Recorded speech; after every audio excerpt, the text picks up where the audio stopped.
Hello दोस्तों, नमस्कार। हमारे जितने भी ईपीएस 95 पेंशन धारक हैं, आप सबका हमारे नए वीडियो में स्वागत है। दोस्तों, ईपीएस 95 पेंशन धारकों की पेंशन वृद्धि को लेकर राष्ट्रीय संघर्ष समिति के टीम के द्वारा कल के दिन पुलिस के साथ में भिड़ंत हो गई दिल्ली में। पूरी जानकारी आज इसी के ऊपर हम लोग जानेंगे कि ईपीएस 95 पेंशन धारकों के पेंशन वृद्धि को लेकर राष्ट्रीय संघर्ष समिति की टीम के द्वारा किस प्रकार से टीम दिल्ली पुलिस के साथ में भिड़ंत हुई। ईपीएस 95 पेंशन धारक श्रम शक्ति भवन में अपना जो तो ज्ञापन देने के लिए गए थे। ईपीएस 95 पेंशन धारकों की पेंशन वृद्धि के स्टेटस को जानने के लिए गए थे।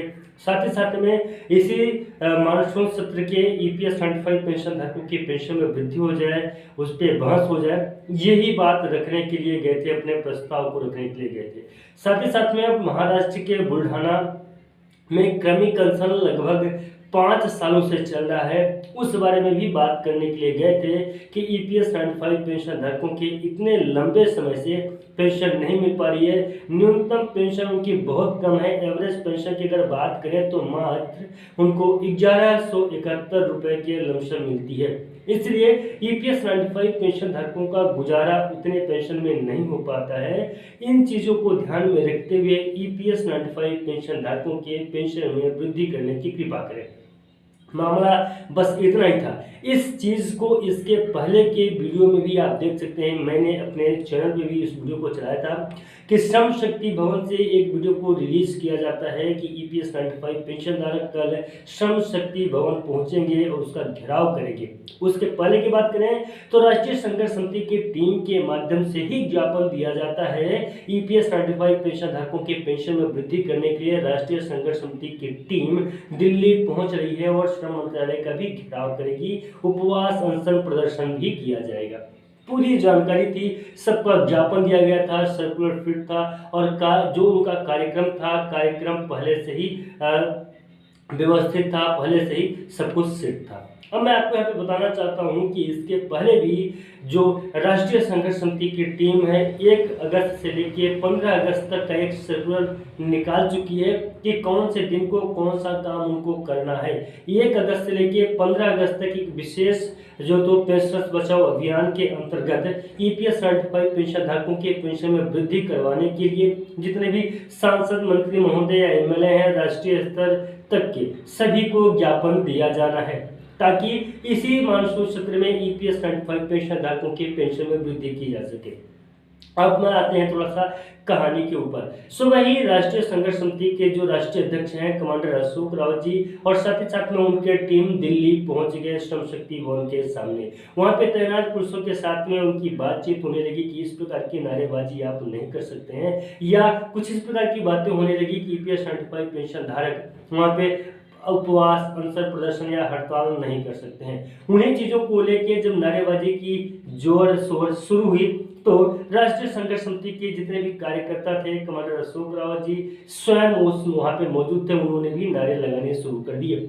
उन्हीं चीजों को देखते हुए दिल्ली की पुलिस ईपीएस 95 पेंशन धारकों की पेंशन वृद्धि को लेके उनको सबको अरेस्ट किया कि उस वहाँ पे जो नारेबाजी की जा रही थी राष्ट्रीय संघर्ष समिति की टीम, और इसके बाद उन्हें जो तो अपने वैन में बैठाया गया। वैन में बैठा के लेके चले गए। आप वैन में भी देख सकते हैं कि पुलिसों को द्वारा किस प्रकार से ईपीएस 95 पेंशन धारकों की पेंशन से संबंधित जानकारियां पुलिस को बताई जा रही है और सभी पेंशनर जो उस वैन में बैठे हुए थे वो सब पुलिस को भी अपना जो तो परिचय दे रहे थे। अब मैं थोड़ा सा कहानी पे और आता हूँ डीप में। सोचने की बात यहाँ पे ये है कि commander Ashok Rawat ji EPS 95 pension धारकों के लिए, बुजुर्गों के लिए निरंतर लगातार संघर्ष प्रयास कर रहे हैं। जहां एक तरफ राष्ट्रीय संघर्ष समिति की टीम है और दूसरी तरफ सरकार को खड़ा किया जा रहा है कि सरकार ईपीएस 95 पेंशन धारकों की बात नहीं सुन रही है।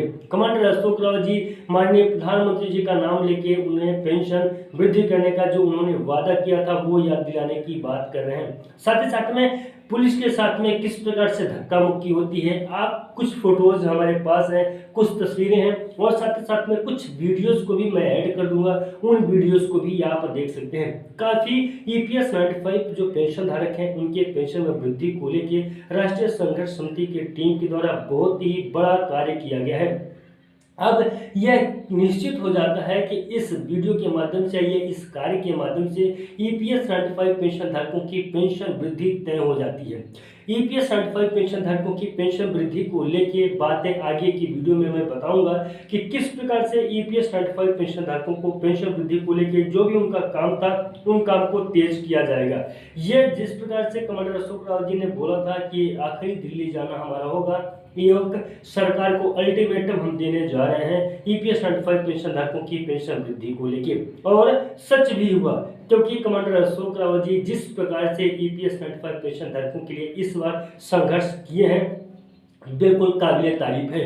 इतना ज़्यादा धक्का, इतना ज़्यादा समस्याएं सब कुछ हुई हैं, सभी समस्याओं को देख के सह के ईपीएस 95 पेंशन धारकों के लिए जो तो जोरदार प्रोटेस्ट उन्होंने किया है। दोस्तों उम्मीद करता हूं कि ये जानकारी वीडियो दोनों आपको पसंद आई होगी। अगर दोनों आपको पसंद आई हो तो प्लीज़ चैनल को सब्सक्राइब जरूर करिएगा। और एक बात और, इस वीडियो को जितना ज़्यादा हो सकता है उतने ज़्यादा लोगों के साथ में शेयर करें, क्योंकि बहुत ही महत्वपूर्ण बात है। हमारे जितने भी ईपीएस 95 पेंशन धारक हैं वो आप सबके लिए है, ज़्यादा से ज़्यादा लोगों तक इस वीडियो को पहुंचाएं ताकि आपके पेंशन वृद्धि का मामला जल्द से जल्द सरकार की नज़रों में आए और सरकार इस पे एक एक्शन ले और ईपीएस 95 पेंशन धारकों की पेंशन बढ़े।